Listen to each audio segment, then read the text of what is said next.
Notre dernier sujet, c'est le Togo. On va parler football, une fois n'est pas coutume. On évoque donc la sélection nationale togolaise avec ce nouvel entraîneur, Paulo Duarte, qui a été nommé sélectionneur du Togo. Il est portugais et c'est lui qui succède à Claude Leroy, qui a démissionné de son poste après 5 ans passés à la tête des éperviers sans grand succès. Après le Burkina Faso à 2 reprises, 2017 à 2012 et puis 2016 à 2019. Le Gabon ensuite, 2012-2013 et plusieurs autres clubs locaux. Paulo Duarte va poursuivre donc sa carrière en Afrique. Le technicien portugais, 52 ans, a été donc choisi lundi par la FTF pour succéder donc à Claude Leroy. Est-ce que il faut parler ici, j'ai envie de dire, je sais pas, on regarde son palmarès par rapport à ceux de la shortlist, c'est pas ce qui est très impressionnant, mais peut-on parler d'un bon choix plutôt? Non, mais nous qui sommes les consommateurs de football, donc nous ne saurons apprécier parce qu'on n'a pas vu le dossier. Et nous n'avons même pas les outils nécessaires pour, du moins je n'ai pas les outils nécessaires pour apprécier les qualités ou bien les critères de sélection, mais j'ai cru savoir que il y a un comité d'avertis qui a fait le travail, qui a fait le dépouillement de plus de la dizaine de candidatures et qui est arrivé à une shortlist de 5. Et sur les 5, donc c'est ce qu'on nous a dit, ce que le communiqué de la FTF nous a dit. Donc c'est le Portugais Paulo Duarte qui a, après les entretiens, qui a eu l'assentiment de cette commission de sélection. Donc je crois que si on l'a proclamé comme il est retenu comme entraîneur, donc c'est qu'il a essayé de remplir les conditions, du moins la plupart des conditions fixées, des critères qui sont retenus. Donc là, je crois qu'il faut le laisser travailler et c'est à l'œuvre qu'on connaît l'artisan. Donc on va voir. Le passé douloureux de Claude Leroy donc, a fait que les Togolais sont tellement méticulés par rapport à Paulo Duarte et ce qui s'est passé aussi en termes d'informations qui auraient circulé sur la toile, comme quoi le monsieur sélectionné, le Portugais, n'aurait pas avalisé, disons, le fait qu'on l'ait retenu. Oui. Donc là, je crois que cela a intoxiqué un peu l'opinion. Maintenant, ce que nous savons, parce qu'à la suite de ça, la FTF est sortie encore un communiqué pour dire que le monsieur va prendre fonction au mois d'août parce qu'il est en contrat avec un club qui va finir très bientôt. Donc, je crois que nous devons prendre notre mal en patience. Si on ne peut pas nous dire que c'est son agent qui a déposé son dossier sans son accord, parce que lorsqu'on doit faire, disons, l'interview des postulants, donc l'interview ne sera pas faite avec son agent, mais l'interview est faite avec le concerné. Et il y a même des niveaux de diplôme requis en football. Donc on a dû documenter, disons, sa candidature, s'il est retenu.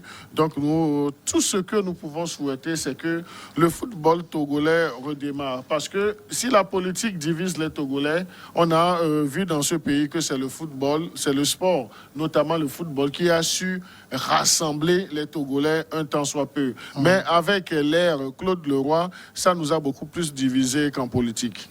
On a vu l'euphorie qui a accompagné le choix de Claude Leroy il y a 5 ans. C'est tout naturellement qu'aujourd'hui, les Togolais sont un peu prudents par rapport à ce sélectionneur, ce nouveau. Oui, les Togolais, c'est normal, ils doivent être prudents parce que, vous savez, Claude Leroy a totalement mis le football togolais sur les rotules parce que depuis qu'il est arrivé, nous sommes tombés dans le gouffre parce que lorsque vous prenez le classement aujourd'hui, le Togo est autour de la 100e place aussi. Donc vous voyez que Claude Leroy a voulu donc enterrer le football, mais bon, grâce à Dieu, on a pu quand même sauver les meubles et puis on lui a trouvé quand même une porte de sortie. Il peut maintenant se reposer mieux à Paris et laisser le football togolais tranquille. Mais sauf que j'ai encore écouté quelques jours où il dit qu'il n'est pas d'accord que le sélectionneur Paulo Duarte soit. Donc, mais je me demande si... il n'a pas dit ça. Il a plutôt parlé de... De quoi il se mêle. Oui, il disait qu'il regrette. quelqu'un qui dit, qui regrette Oui, que ce ne soit pas à ballon de cercle. Mais ce que les Togolais ne savent pas, c'est qu'à un moment donné, il faut quand même dire la vérité à ce peuple-là. Le Togolais à ballon de cercle n'a pas encore fini sa formation en tant qu'entraîneur. Ça, les Togolais ne le savent pas. Ils n'ont pas encore fini ses études.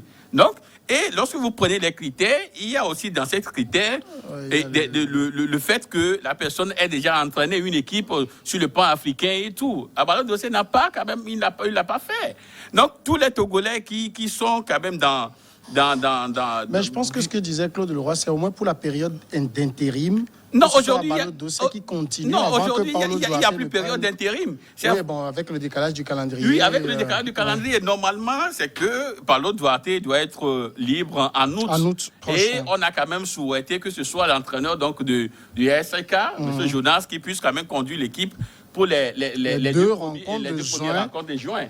Pour le mondial. Mais sauf que la FIFA vient maintenant de décaler ces rencontres-là en septembre. Donc ça veut dire que déjà en août, Paulo Duarte sera déjà disponible en août et qui va faire son équipe pour aller jouer en septembre. Donc pour l'instant, il n'y a pas de problème. Mais on peut également estimer qu'il y a un comité scientifique qui a quand même choisi le sélectionneur. On peut peut-être dire que c'est sur le projet qu'il a présenté à ce comité-là. C'est en fonction donc quand même de ce projet-là qu'on l'a choisi. Maintenant, on le verra à l'œuvre. Si lui aussi veut faire comme Claude Leroy, le Togo n'est pas quand même leur propriété privée. C'est 3 ans de contrat quand même. Si vous le limogez en cours de route, vous payez les droits. Non, écoutez, il y aura des clauses. Il y aura des clauses dans le contrat. S'il n'arrive pas à faire le résultat, on peut se fonder sur cela et le limoger. Alors, on peut pas dire que oui, il y a un contrat de 3 ans. J'ai vu toutes les difficultés à se débarrasser de Claude Non, Leroy. c'est parce que pour Claude Leroy, c'est un dossier qui a été piloté depuis le sommet et que le monsieur, il nague les Togolais. Il se dit que lui, il connaît donc le pape. Donc lui, il a le numéro de pape. À quoi bon donc de discuter avec les évêques? Voyez-vous, donc... Ici, il arrive donc à avoir facilement donc, le chef de l'État, donc il nague tout le monde. Donc aujourd'hui, avec Paulo Duarte, il faudrait quand même qu'on ait un contrat avec des clauses. Si le monsieur n'arrive pas à faire des résultats, ben, qu'on puisse quand même le libérer, le dire bye-bye. Et puis on va trouver quelqu'un. D'ailleurs, je suis là, je peux aussi entraîner l'équipe nationale s'il le veut. Paulo Duarte, je regarde un peu son palmarès. Il a entraîné 2 équipes africaines, notamment le Burkina, qu'il a réussi à amener, il me semble, jusqu'à une demi-finale de Cannes. Oui. Contrairement, par exemple, à Claude Leroy, qu'on avait présenté comme sorcier blanc. Je ne sais pas quelle est la couleur de la sorcellerie de Paulo Duarte. Mais Claude Leroy, il avait gagné une Cannes avec le Cameroun, même si à l'époque, la Cannes se résumait à 8 équipes. Est-ce que c'est le meilleur, Paulo Duarte, en termes de palmarès, parce qu'on cherchait quelqu'un qui est quand même du palmarès? Non, le meilleur qu'on nous a vendu nous a montré malheureusement ses limites. Donc aujourd'hui, moi je parlerai beaucoup plus d'un technicien. Donc Paulo Duarte se pose aujourd'hui comme un technicien. Donc il n'a pas un palmarès angélique, mais je crois qu'il a...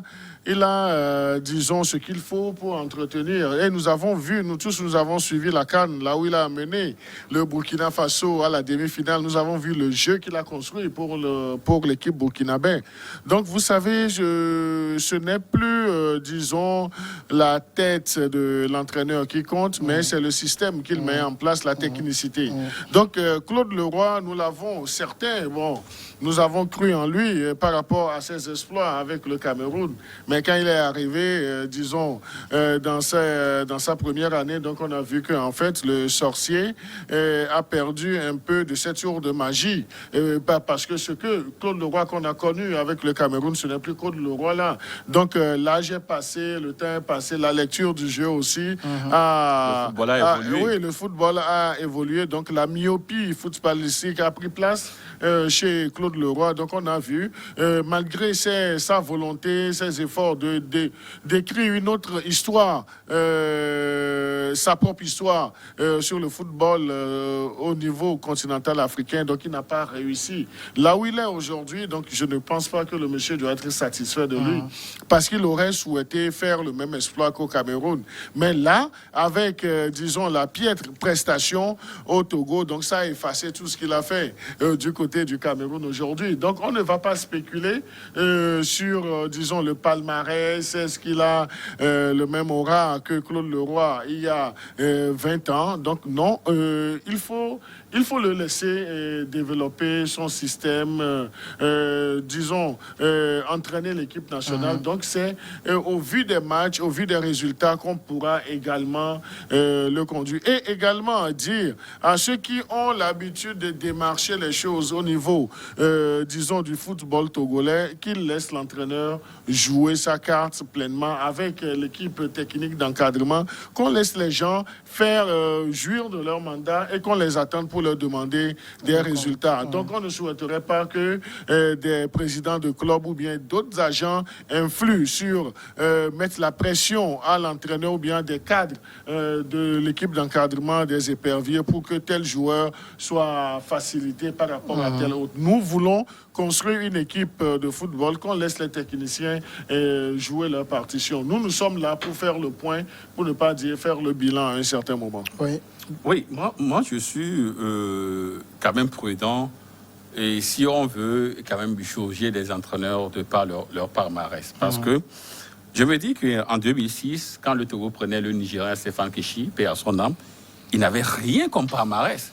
Mais c'est le seul entraîneur ou le seul sélectionneur qui a pu qualifier le Togo en 2006 pour le mondial. Oui. Et figurez-vous, regardez notre poule avec le Sénégal, de grands pays donc d'Afrique, le Sénégal, de Mamadou Nianga à l'époque et tout, et la RDC et tout. Il y avait quand même de grands noms du football africain qui étaient quand même dans cette équipe-là.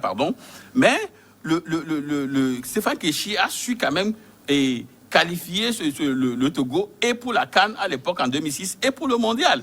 Donc, Claude Leroy qui a fait quand même le tour du monde avec un bagage, son CV, ça peut faire même 4 feuilles, mais il n'a rien fait pour le Togo. Or, il a tellement eu de moyens. C'est le seul entraîneur ou le seul sélectionneur qui a quand même bénéficié plus au Togo. Quelqu'un qui est au-delà donc, des 30 millions, et il a fait 5 ans, mais ça fait plus d'1 milliard. Plus d'1 milliard pour un sélectionneur, mais il n'a rien fait. Il ne gagne que des matchs contre Swaziland, Djibouti et tout ça, mais il n'a rien fait. Donc, aujourd'hui, c'est vrai que au niveau donc, de Paulo Duarte, il n'a pas quand même un palmarès assez éloquent ou assez angélique, comme l'a dit tout à l'heure Credo, mais il faut peut-être que c'est sur le projet qu'il a bâti, c'est sur son projet-là que la FTF lui accorde quand même cette chance-là de se mettre en valeur. Maintenant, on verra ce qu'il va faire. Mais sauf que nous serons toujours prudents. On va regarder la manière dont l'équipe évolue. Et à la fin, on reviendra pour le bilan. Mais il y a également une chose à dire.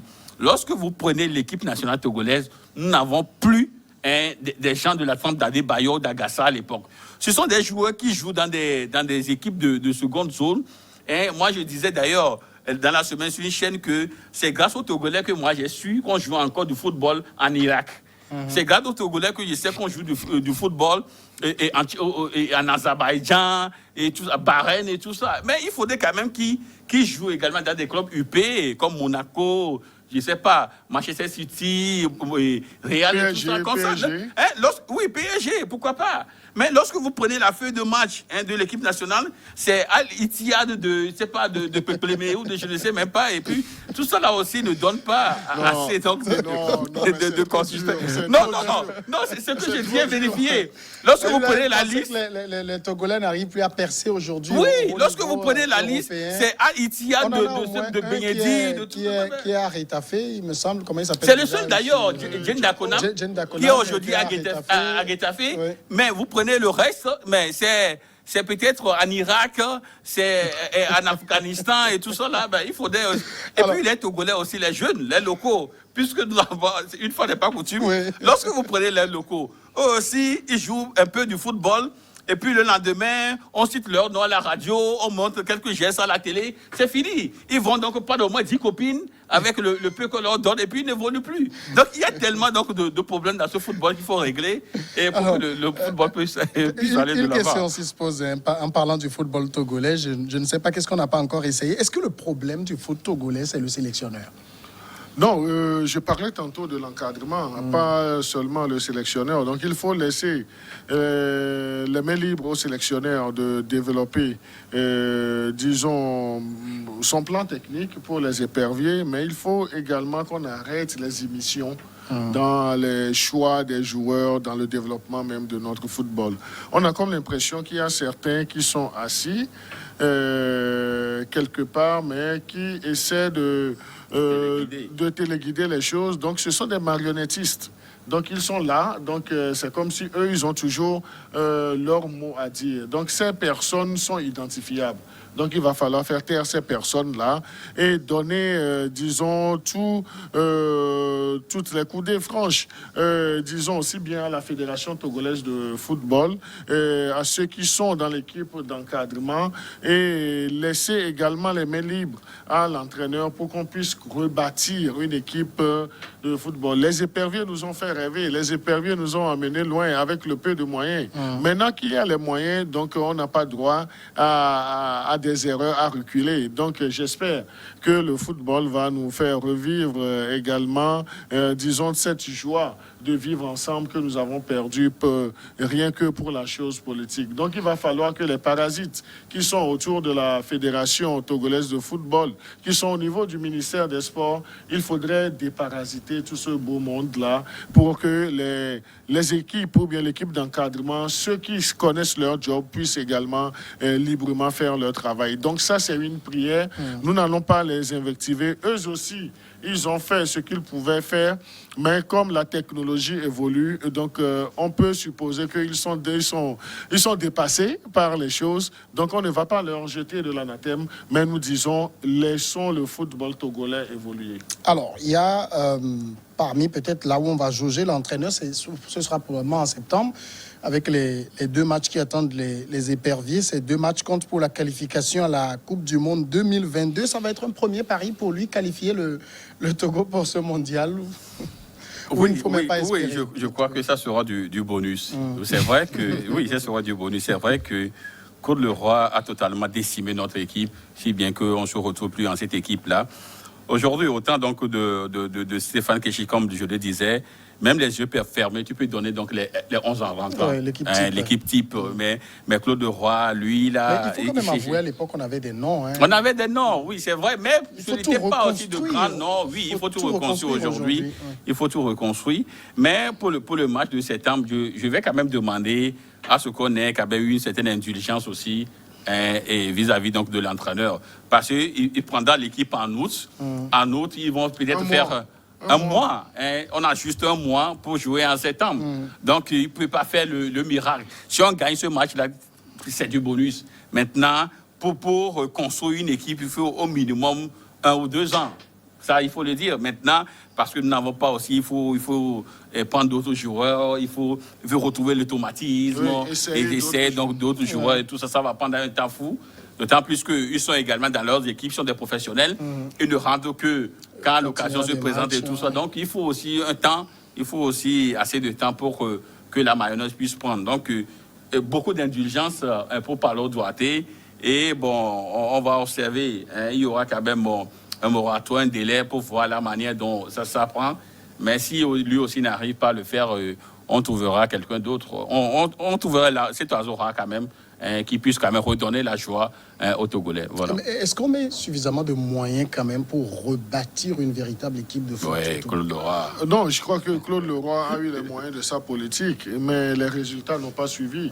Notre prière, c'est que les moyens dont a bénéficié Claude Leroy, qu'on puisse les démultiplier pour Paulo Duarte, et à la fin, nous allons juger des résultats aussi de Paulo Duarte. Que les moyens soient maintenus, vu, parce que Claude Leroy, il n'a jamais pesté pour dire que les moyens lui manquaient. Et Claude Leroy a toujours eu les moyens de sa politique, mais les résultats n'étaient pas au rendez-vous. Mais que cette dynamique soit maintenue pour le nouvel entraîneur et qu'on puisse, donner également les moyens à la Fédération togolaise de football de jouer véritablement dans l'administration du football togolais. On a des techniciens au niveau de la FTF, on a des valeurs. Mais qu'on puisse laisser ces valeurs, qu'on ne prenne pas en otage les administrateurs du football togolais, ceux qui veulent travailler pour, disons, l'éclat de notre football, qu'on puisse, je ne vais pas citer de nom pour qu'on dise que je fais de la publicité gratuite pour des gens, mais on a des jeunes, on a des gens qui sont dévoués.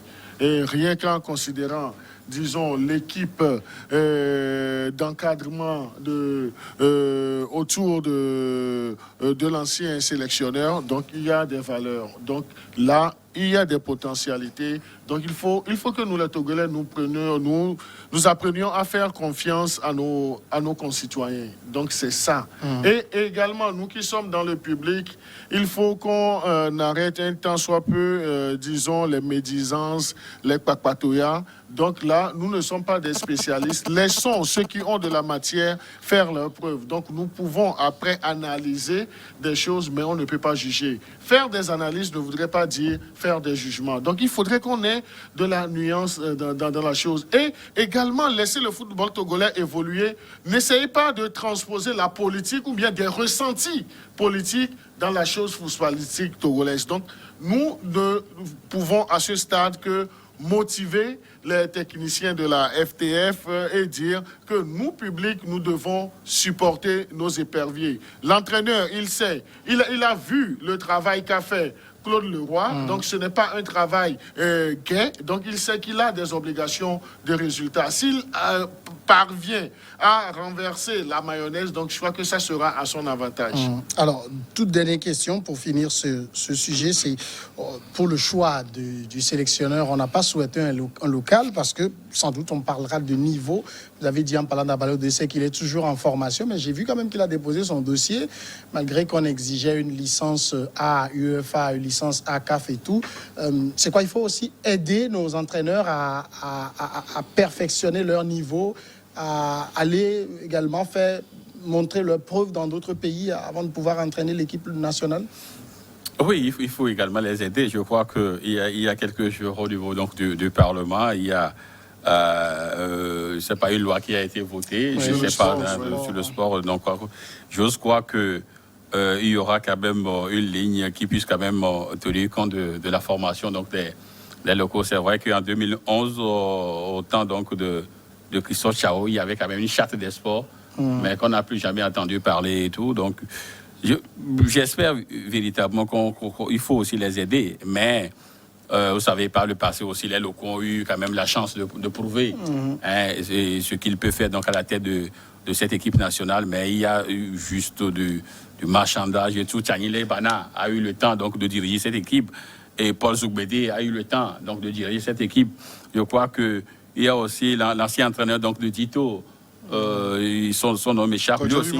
Kodjovi Marena aussi en a vu. Donc il y a tellement donc il y a tellement donc de locaux qui ont eu la chance de diriger l'équipe nationale, mais sauf qu'ils étaient beaucoup plus, ils recevaient beaucoup plus des ordres et tout ça. Vous savez, un expatrié ne peut pas peut-être sortir sa feuille de match et que c'est le président de la FTR qui va lui dire de sortir ce joueur-là.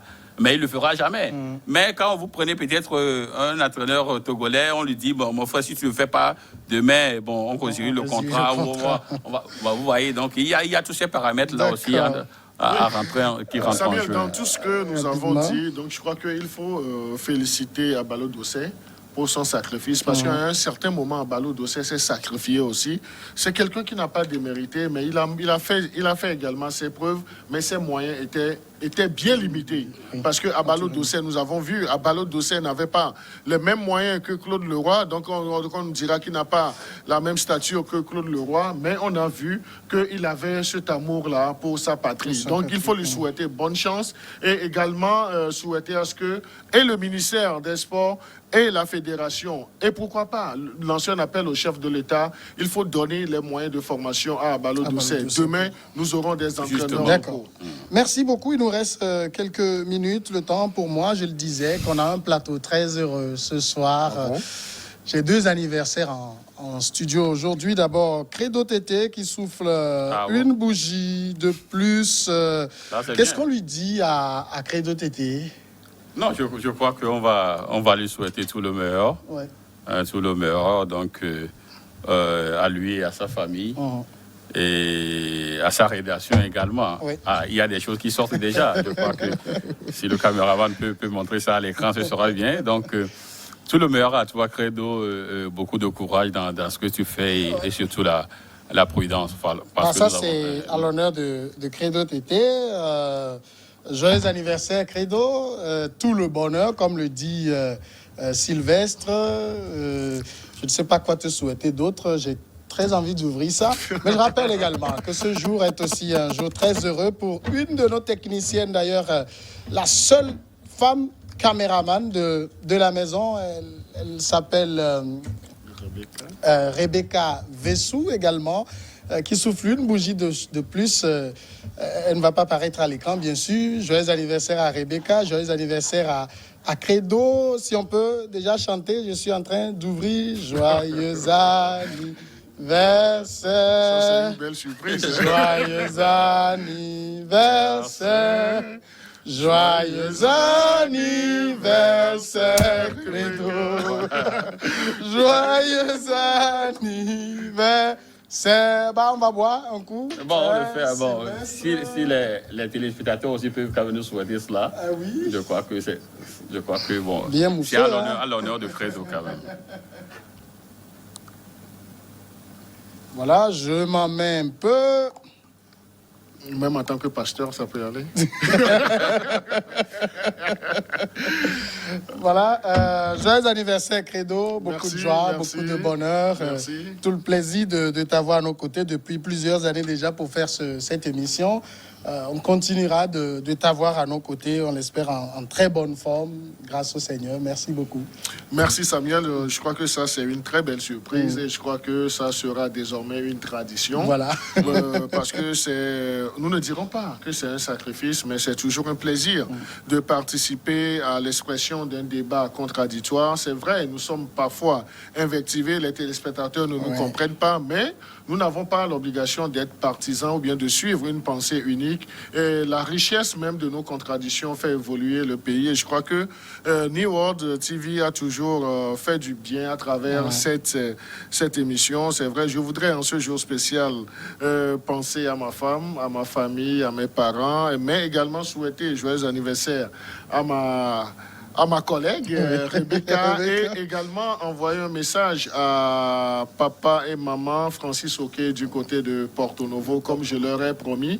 Ils suivent très bien cette émission Regard Croisé. Ils m'ont demandé de te saluer particulièrement. Ça tombe sur un jour d'allégresse, un jour de joie et je suis très content de partager ce plateau, de vivre cette surprise avec mon cher frère. Sylvestre n'est plus un ami, n'est pas un confrère, c'est un frère. Nous partageons beaucoup de choses ensemble, malgré nos lignes éditoriales qui sont aux deux pôles extrêmes, mais cela ne nous empêche pas d'être constructifs. C'est ce que nous voulons pour le développement de ce pays. La chose politique ne doit pas être des diatribes, mais à travers les critiques, à travers, disons, les remarques que nous pouvons faire, les analyses, sachons tirer le meilleur profit. Merci beaucoup. Santé, beaucoup de joie. Merci. Allez, à demain.